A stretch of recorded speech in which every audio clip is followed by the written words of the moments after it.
الحمد للہ وکفا وسلام علی عبادہ الذین اصطفی۔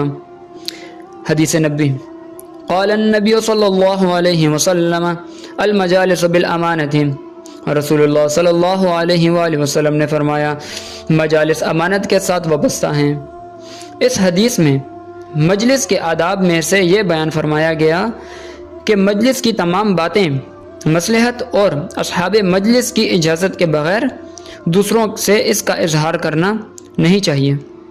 ملا علی قاری رحمہ اللہ اس حدیث کے ضمن میں فرماتے ہیں کہ کسی شخص کے لیے یہ بات زیبا نہیں کہ جب کسی مجلس میں کسی کے بارے میں کوئی بات ہو تو وہ اس بات کو لوگوں کے سامنے افشاں کرتا پھرے۔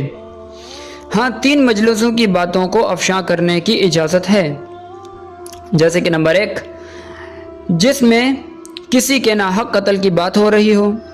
نمبر 2، کسی عورت کے عصمت لوٹنے کی بات ہو رہی ہو۔ نمبر 3، کسی کا مال ناحق لینے کی بات ہو رہی ہو۔ اس میں حکم ہے کہ ان کے متعلقہ لوگوں کو فوراً آگاہ کر دے تاکہ وہ اپنے آپ کو اس سے بچا لیں۔ شیخ عبدالحق محدث دہلوی رحمہ اللہ فرماتے ہیں کہ اس مجلس کی بات بھی افشا کرے۔ اب وہ کون سی بات ہے؟ جس میں دین یا قوم کو نقصان پہنچانے کی گفتگو ہو رہی ہو۔ اس حدیث کا خلاصہ یہ ہے کہ اگر کسی بات سے انتشار پھیل رہا ہو یا لڑائی جھگڑے کا خدشہ ہو تو اس بات کو نہ کرنا بہتر ہے۔